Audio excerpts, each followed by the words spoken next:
We'd go to all the movies. Stevie, Howie, all of us Jewish kids. We'd sit in the 8th row center and throw candy at the screen.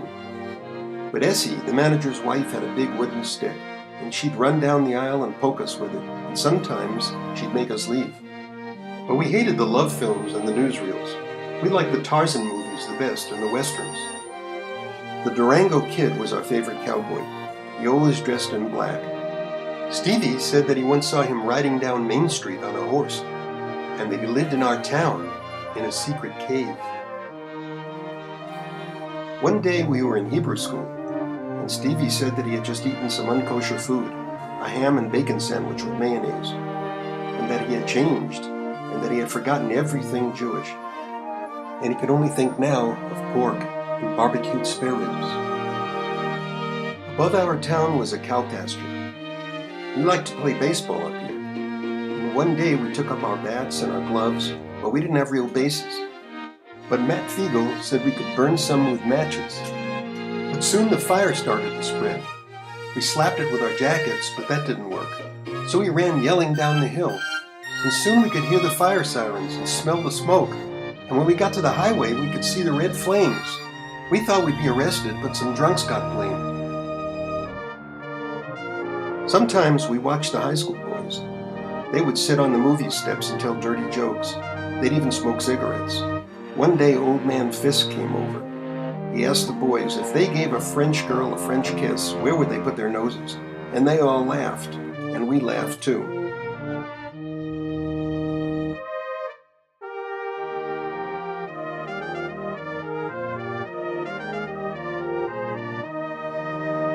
We loved playing punchball. We pretended we were big leaguers. We tipped our caps, and we adjusted our socks. We even caught like Willie Mays did. But the Gentile kids made fun of us. They called punchball Jewball and ran around like idiots. Our hideouts were in the woods. The doctor's office was there, as well as the Jesse James office. And drunks slept under the trees, and once Teddy Stern crept over to one and peed in his bottle, and the drunk drank it, and we almost puked.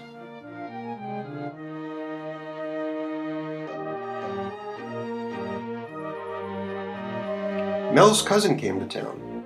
His name was Lucky. He told us how he killed baby birds and how he ran over kittens with his bike. He said that Lucille Ball was his cousin, and he once saw her sitting on the toilet. He asked us what we did for kicks, but we didn't know what to say.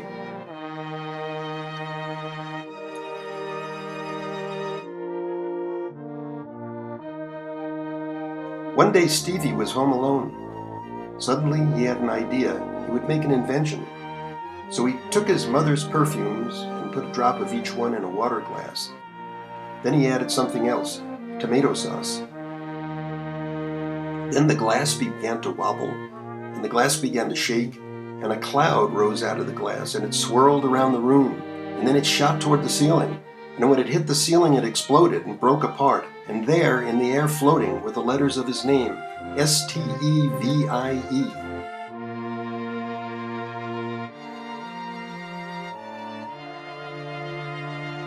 Everybody had a bike. We'd go out early in the morning. We'd ride past the post office and the trailer park, then over the bridge that clanked, then down to where Big Woods started. Then Herbie would cry out, "Attention, troops! Enemy advancing!" And around we'd whirl.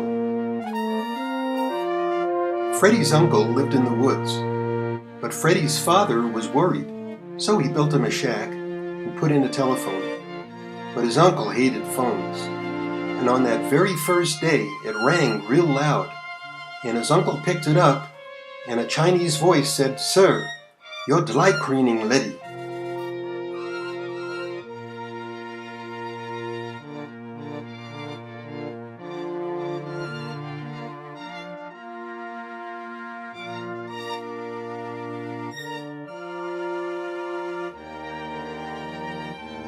Stevie's Uncle Ben was a famous checker player, and he once played the checker champion of Germany. But the German was crazy and only let him have one checker. But his uncle laughed, and in one incredible move jumped all of the German's men. And the German called him a Schweinhund, and that was the start of World War II. Mel showed us this book. It was all about elephantitis. First, your balls itched, then they got big like grapefruits, then watermelons, then they sagged and sank right into the ground, and you had to tape them to your legs. There was a drunk named Futz. He had a glass eye, and Stevie once teased him by calling him Mr. One-Eye, and Futz came running at him, but Stevie punched him in his face, and Futz screamed, and his good eye fell out.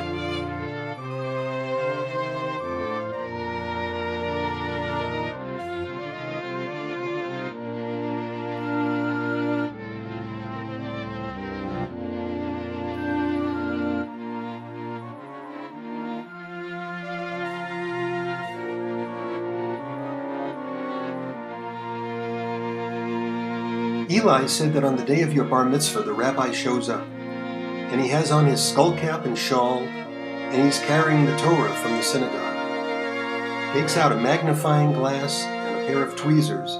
Then he pulls down your pants and says something Jewish. And if he finds some hairs there, he plucks one out. But if he doesn't, he curses you, and you can't have your bar mitzvah. We had a secret hideout. It was near the school. We'd hide in the field and make grass apartments. We'd lie on our backs and sing radio commercials and spit and belch and look up at the sky, and we'd watch birds. Stevie said the passenger pigeon was extinct, but he once saw one in a tree, and it looked at him, and he looked back, and it chirped out the word help, and a tear came out of its eye. But mostly we just lay there. We talked about baseball.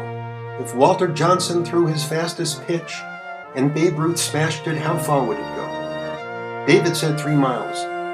Howie said to outer space, but Stevie said the ball wouldn't even move. It would just disintegrate.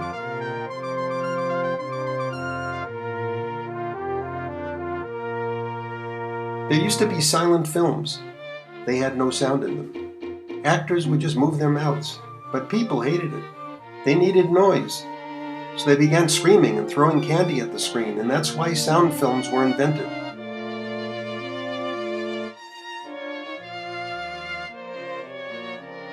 Once a man died.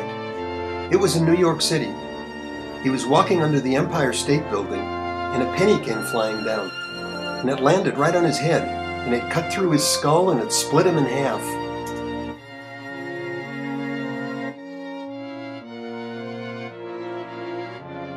Once, Howie's little sister was sick. She said that her neck hurt, but nobody believed her. But it was meningitis. Her back got stiff, and her eyes bulged out, and she couldn't stop crying, and then she was dead. So Stevie went down to the funeral parlor and snuck in.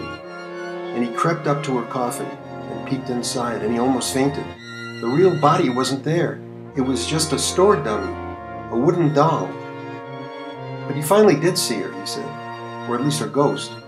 She was standing under a tree, and she waved, and she smiled at him, and as he came closer, she blew him a kiss, and he felt this icy breeze.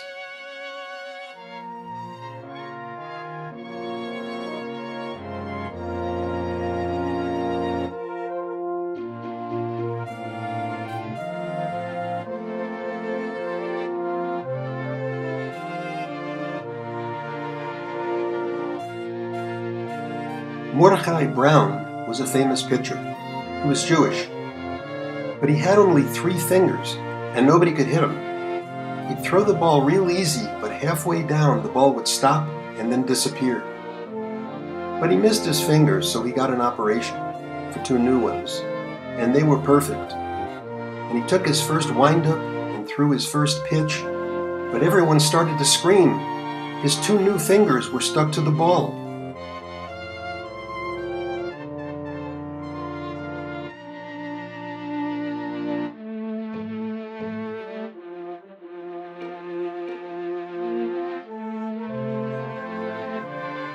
There once was a little boy in our town, and one day his mother came over, and she put him on her lap, and she said, "Johnny, what do you want to be when you grow up?" So the boy thought and said, "Mother, I want to be a cushmaker." And his mother laughed, and she thought, "Cushmaker, how cute. That must be baby talk." Then the boy was sent to kindergarten, and his teacher came over, and she asked him what he wanted to be, and he said in a very clear voice, "I want to be a cushmaker." And his teacher smiled, for she thought he said cushion maker, which showed great ambition, so she smiled again and gave him an A+ and a gold star and an E for excellent, and wrote cushion maker in her book. And then the boy went to high school, and he was asked about his plans, and again he said, "I want to be a cushmaker." And the teachers nodded and pretended to understand, for they were all college graduates and were supposed to know everything. Then the boy got a scholarship, and he went to Harvard. And on the first day, he went into the dean's office, and the dean asked him what courses he wanted, and the boy said, "Give me anything as long as I can be a cushmaker." And the dean was impressed and enrolled him in engineering. And the years passed, and the boy did become an engineer, and he walked into a bank, and he asked to borrow $3 million. And the head banker asked him why he wanted it, and the boy said to become a cushmaker, and the bank liked his determination and gave him all that he asked for. And now finally the boy was ready, and so he hired the greatest builders in the world, and they built him a dish that was unbelievably gigantic, but paper thin and light as a feather. And the dish had hooks all over it, and each hook held a chain, and each chain was fastened to a helicopter. And at last shouted the boy, "I can be a cushmaker." And then the boy stood up, and he gave the signal, and the helicopters lifted the dish and carried it high over to the ocean. And they let the dish go, and the dish glided, and the dish fell, and as it slipped into the water, it went, "Cush."